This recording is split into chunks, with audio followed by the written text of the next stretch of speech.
vây tươi cười, hòa bình đến cho muôn người, cùng cất tiếng ca mừng vui, mừng ngày Giáng sinh an hòa, mừng hạnh phúc cho muôn nhà, từ thành phố hay đồng quê, mừng ngày vui tiếng hát ca vang lời. Đến Noel,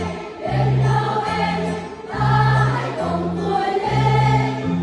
Đến Noel, đến Giáng sinh, ta xin mang hòa bình cho trần thế.